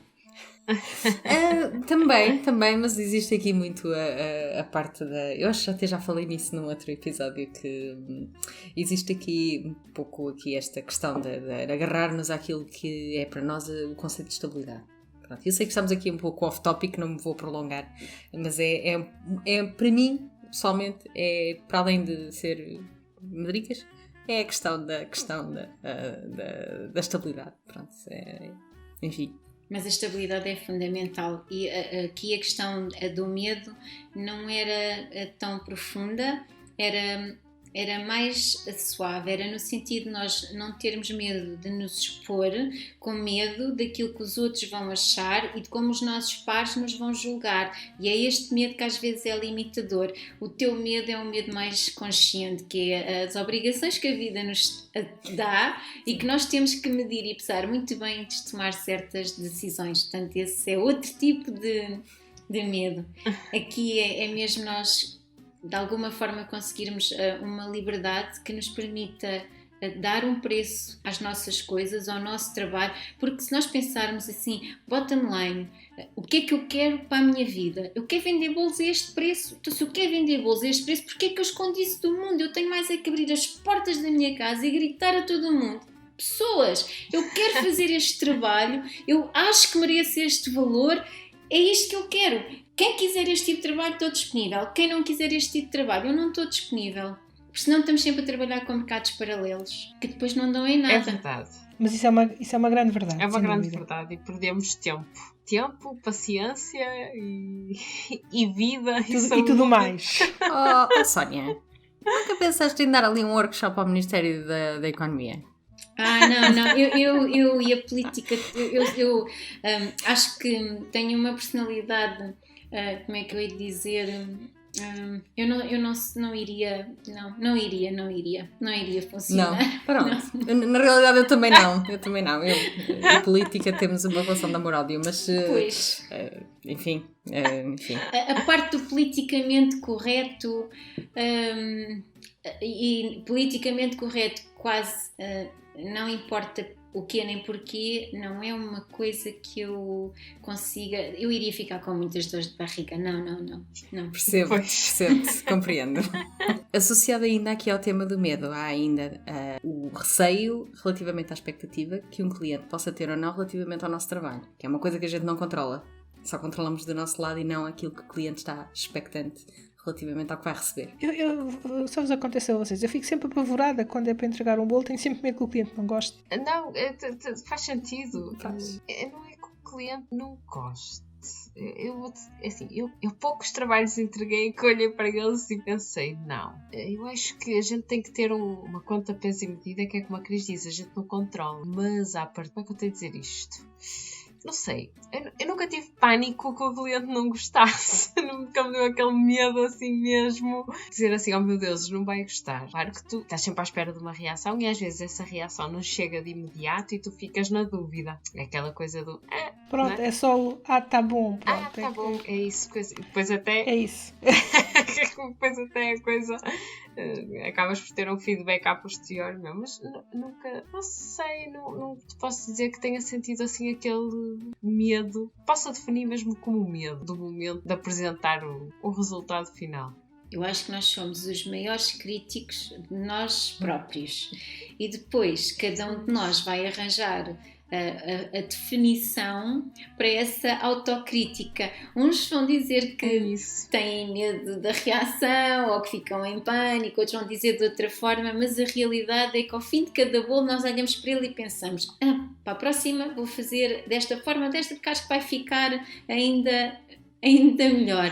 E às vezes é esta pequenina vozinha na nossa cabeça que nos faz ficar expectantes à espera daquilo que nos vão dizer em relação ao bolo. Sim. Mas eu acho que, novamente, sendo transparentes com o nosso trabalho e mostrando ao mundo aquilo que nós fazemos, nós estamos a mostrar aquilo que fazemos, nem mais nem menos. A pessoa que vier até mim vai perceber que aquilo é o meu tipo de trabalho e eu tenho que tranquilizar essa vozinha que está cá dentro da seguinte forma: eu fui transparente, eu não mostrei uma coisa que não fui eu que fiz, eu não mostrei uma coisa que eu só acho que vou conseguir fazer, eu mostrei o meu trabalho é este e tenho que confiar, e se por alguma razão as coisas não correrem bem, tenho que ser crescidinha, pedir desculpa e para a próxima assumir, fazer melhor. E há trabalhos que não correm bem. Eu tive trabalhos que não correm bem. Há trabalhos que não correm bem de todo. Só nos apetece mandar para o chão e chorar e achamos que nunca mais vou fazer bolos e depois passa tudo. Estou na área errada. Isso. As meninas vão perceber, não é? O bolo quadrado. Sim, o meu bolo quadrado. O meu mítico bolo quadrado. Há trabalhos que não correm bem e a gente, assim, depois não há nada a fazer porque não é? Porque não tens tempo de refazer o trabalho todo. Não. Pronto, olha, correu menos bem, pronto, é assumir, pedir desculpa e pronto, e tentar fazer o cliente, não é? Ou numa próxima, ter uma atenção com o cliente, porque somos humanos e como humanos que somos, o erro está associado ao nosso trabalho. Claro que sim. É verdade.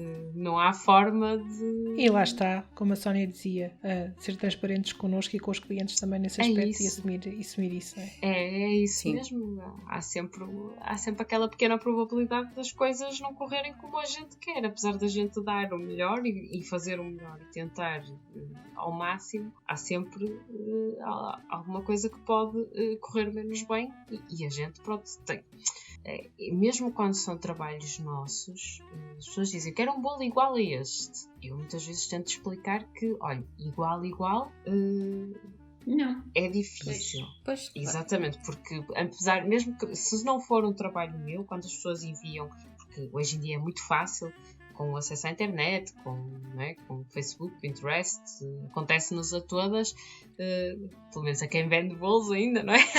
Aliás, Sónia, as pessoas virem até nós com uma imagem de uma colega e dizer, olha, eu queria um bolo igual a este. Eu tento sempre explicar que igual não há. Exato. Porque não é a minha mão, não fui eu que fiz, haverá sempre diferenças notórias de trabalho para trabalho e até convém que haja, porque a gente pode ter uma inspiração e não uma cópia. Claro, exatamente. Claro que sim. Não é? Isso é tudo perfeitamente normal. Nós só temos é que tentar perceber qual é a expectativa do cliente. É isso. E não só.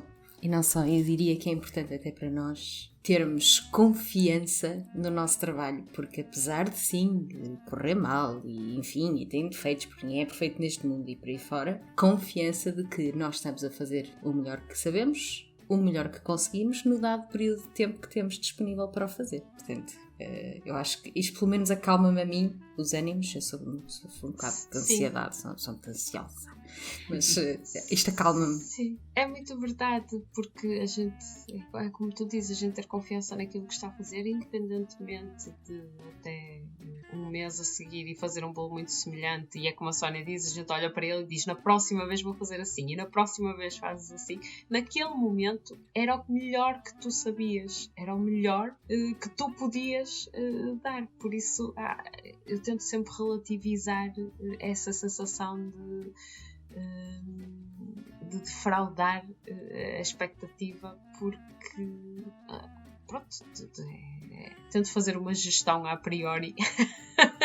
E o fator humano também, não é? Quer dizer...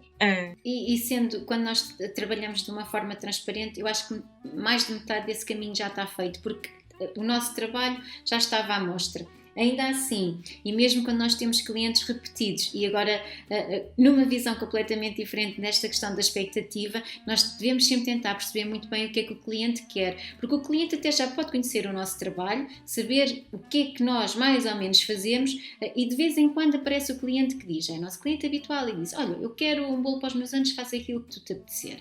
E eu até penso para mim, está mesmo a apetecer fazer um bolo com muitas margaridas e uma joaninha, uma coisa muito primaveril. Até diga à cliente, olha, estava com esta ideia. Ela diz, não, eu não quero cá nada de flores. Portanto, é muito importante nós conseguirmos apanhar um bocadinho daquilo que o cliente quer. E é claro que eu estou a trazer um exemplo que é divertido e que é uma coisa que até acontece com alguma frequência, mas às vezes também acontece o lado oposto, e o lado oposto depois é muito difícil de lidar, que é, a pessoa até conhece o nosso trabalho, mas por algum motivo criou uma expectativa tão grande na sua cabeça que nós vamos fazer um castelo com as princesas todas da Disney modeladas e com aquilo tudo, e de repente, quando vem buscar o bolo, é só o castelo, por exemplo. Isto é muito importante perceber e é muito importante de esclarecer e também de lidar. Também um pouco daquilo, também é um pouco como aquilo que nós falávamos há pouco, que é a expectativa, a nossa versus a expectativa do cliente, que é eu quero fazer um bolo que é bonito, que eu até acho bonito, mas o cliente quer um bolo simples, quadrado e que dê para muita gente. por exemplo. E que renda. E que renda. Não, esta coisa dos bolos renderem, acho que ninguém percebe, não, porque uma fatia é uma fatia. Exato. Eu acho que está muito na base do aquele ditado português do onde comem 3, comem 4. Sim. Portanto, essa é a base do fazer um bolo render. Mas sabem que quando eu comecei a fazer bolos e a cobrá-los à fatia, ou à porção, ao bolo, eu tive tanta dificuldade em fazer essa passagem, essa introdução no meu mercado, que eu tinha no meu balcão bolos em esferovite, com um desenho em papel vegetal por cima, com o número exato de fatias que aquilo dava e mais ou menos o equivalente ao peso. Mas isto já há muitos anos atrás, quando fiz esta passagem. Eu ainda hoje ponho no documento que envio juntamente com o bolo, ponho a sugestão de corte das fatias juntamente com cada bolo, que é para o cliente saber bem. E tirar a máxima rentabilidade. Sónia, isso hoje em dia, olha, deste-me uma grande ideia. Porque hoje em dia é necessário, na mesma, porque as pessoas olham para os bolos e ainda não percebem como é que rende aquilo. Como é que faz, é verdade. Mas era por eu ter tanto esta dificuldade, era como eu vendia alguns bolos aquilo, tudo o que era entre meios simples eu vendia aquilo. E de vez em quando pediam-me um bolo com 1 quilo. Como eu já tinha tido algumas experiências menos bonitas, que é um bolo de 1 quilo é uma coisa muito pequenina. O que é que é uma coisa minúscula. Eu mostrava 1 quilo de açúcar. Eu dizia, um bolo de 1 quilo é mais ou menos isto. É só um bocadinho mais largo, mas é isto. É mesmo este tamanho que procura. Não. Eu acho que nunca tive nenhum cliente que depois vê o quilo de açúcar em cima do balcão quisesse ficar com o bolo daquele tamanho. E foi este processo que me levou... O ver o que é efetivamente ajuda. Então eu fiz esses bolinhos em esferovite que colei nas bases e o meu marido, que é designer, desenhou umas fatias e imprimiu em papel vegetal e eu colei em cima de esferovite, mais ou menos com o tamanho aproximado do bolo, e eu discutia o tamanho dos bolos com os meus clientes com aquilo, e aquilo era uma beleza, porque eles ficavam mesmo a ver o que é que depois iam levar para casa. Já me chegou a acontecer ter um cliente, mandar uma proposta ao cliente com um bolo de um determinado diâmetro, por exemplo, e o cliente pegar numa fita métrica em casa e dizer assim, não, isto é pequenino demais, eu quero um bolo maior. Pronto, depois lá expliquei, já mandei tal sugestão de corte com as fatias que rendia e efetivamente, pronto, depois chegámos a um consenso em relação a isso, mas a primeira impressão é precisamente essa, efetivamente, se não for explicado, se não formos transparentes em relação estamos a criar, a defraudar expectativas e é muito difícil depois do cliente gerir essa decepção, sem dúvida. Isso é verdade, até porque a primeira impressão é sempre a primeira impressão, e se nós metermos na cabeça que aquilo é pequeno, dificilmente passamos a pensar de outra forma. E a gente quando diz, e eu por norma exagero, eu digo sempre que rende menos do que o que rende na realidade, tendo em conta a minha realidade, porque se eu sei que se for eu a cortar aquele bolo vai render tantas fatias, mas dou sempre menos um bocadinho. Digo sempre que rende menos um bocadinho, porque eu também entendo que não é, como as pessoas não estão habituadas, não é fácil o corte, não é? A técnica do corte. Toda a gente está habituada àquelas fatias triangulares, mais baixinhas, não é? Mais largas, pronto, e eu compreendo que não é fácil, então dou sempre um bocadinho abaixo, que é para dar ali uma margem de segurança. E é uma boa defesa, porque se nós pensarmos no número das fatias, um bocadinho mais não é, em termos de custo, não é significativo. É isso. Em termos de custo não é significativo e corre-se menos riscos no momento de corte. Sim. No facto de, o bolo era muito bom, mas não chegou. Exato. Não há nada pior que isso. Pois não. Não há nada pior que isso, não é? Eu que é atrasado, isto já mais no início, tive uma colega que me encomendou um bolo e no ano é para o aniversário da filha, e o feedback em relação ao bolo de batizado foi o seguinte: mas olha, mas fazes-me... Mas olha, eu queria um bolo assim para o grandinho, sabes? É que o bolo de batizado era de 2 andares, mas só o andar de cima é que era bolo. E eu não sabia. E ao cortar, depois quase que não chegava para toda a gente. E eu pensei, O como é que drama. não sabia? Não, a mim o que me chocou não foi o facto de o bolo do bolo quase não chegar. Ali o que me chocou foi como é que não lhe disseram que o bolo de baixo era um bolo falso. Porque às Escapou-se. vezes assume-se que se disse, assume-se que Não se é? sabe. É Como é comunicação. que, não é? Comunicação, Claro que sim. se lhe, não é? Foi uma falha de comunicação, neste caso até grave, não é? Porque quem não se percebeu o que a cliente queria, não é? E ela, ao cortar o bolo de cima, cortou a contar com o de baixo. Pronto. Só quando tentou cortar e aquilo não cortou é que se apercebeu que não era bolo. Ou seja, fica uma situação um bocadinho chata, não é? Porque as primeiras fatias... Pronto, pois até os próprios... É o que ela diz, quase não chegou. Pois é chato. É muito chato. Mais vale que sobe um bocado. E aquilo ficou meio... Eu fiquei tão... Aquilo fez-me tanta confusão que eu pensei para mim, eu nunca me vou esquecer de referir que os bolos são falsos. Quando fizer bolos falsos. Sim, isso é importante. Porque efetivamente é uma situação, lá está, olha, foi uma falha na expectativa do cliente. Pois. Acabou por... estava muito bonito, mas... Não era houve ali comestível. Para a próxima quero um bolo corte. maior. Houve ali um corte na comunicação, houve ali uma falha que ia sendo uma falha grave, porque eventualmente podia mesmo não ter chegado para toda a gente. E isso é aquele pânico. Olha, isso sim é um pânico. Esse pânico eu tenho, que o bolo não chega para toda a gente. Eu por acaso nunca tive, porque eu só fiz bolo para aquilo que me pediram. Portanto, se ele não chegar, não foi... A culpa não é nossa, Não, mas lá está. nem é uma questão de culpa, é mesmo a ausência de conhecimento. Se encomendarem bolo para Sim. 20, não podem querer que ele dê para 40.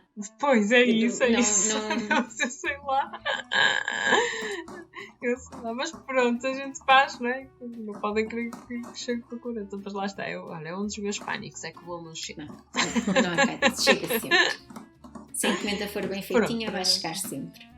Então, e em resumo de toda esta história de que é dar o preço aos bolos, importa fazermos uma prospecção de mercado bem feitinha, perceber onde é que eu estou, o que é que eu quero e qual é a minha concorrência, encarar a venda dos bolos, mesmo que a partir de casa, mesmo como um extra, de uma forma profissional e detalhar o mais possível todos os custos, bem como todas as vendas, para depois conseguirmos perceber o que é que está a acontecer com o nosso pequeno negócio, ou vamos esperar que seja grande, fazer as contas muito bem, perceber quais são os nossos custos, o que é que são os custos variáveis, quais são os fixos, qual é o nosso lucro, e eu deixei propositadamente a mão de obra porque é aquela que nos é mais querida e mais difícil, não esquecer de contabilizar e começar a atribuir-lhe um valor. Se ao princípio for muito difícil, que seja mais baixinho, mas que se atribua um valor que se queira justo para nós.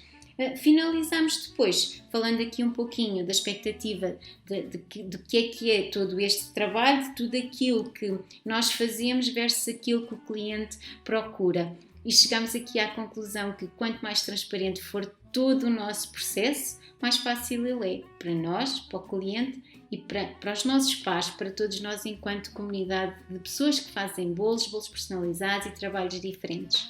A todos os que nos ouvem, esperamos que este tema tenha trazido alguma clareza e ajuda neste processo de atribuir preços aos nossos produtos. E caso tenham dúvidas, não hesitem em enviarem-nos uma mensagem ou um e-mail. Nós vamos lançar, como prometido, a nossa checklist do que achamos que é importante de forma a ajudar-vos no vosso dia-a-dia a encontrarem o vosso valor justo. Estamos aqui para vocês. Eu sou a Cris e tive o prazer de gravar este episódio com a Patrícia, do Bolos e Ideias. Obrigada, Patrícia. Obrigada eu. A Ana, do Coisas de Cozinhas. Obrigada, Ana. Obrigada eu. E a Sónia Azoia, da Pastelaria Online. Obrigada, Sónia. Obrigada eu, foi um enorme prazer estar aqui convosco. Este foi um episódio que gostei muito de gravar convosco. O Cake Layers Podcast nasce do forno dos nossos 3 projetos, o From Cake with Love, Bolos e Ideias e Coisas de Cozinhas. Se não conhecem estes nossos projetos, vejam os links na descrição do podcast e sigam-nos. Podem também deixar mensagens e colocar todas e quaisquer questões que possam surgir.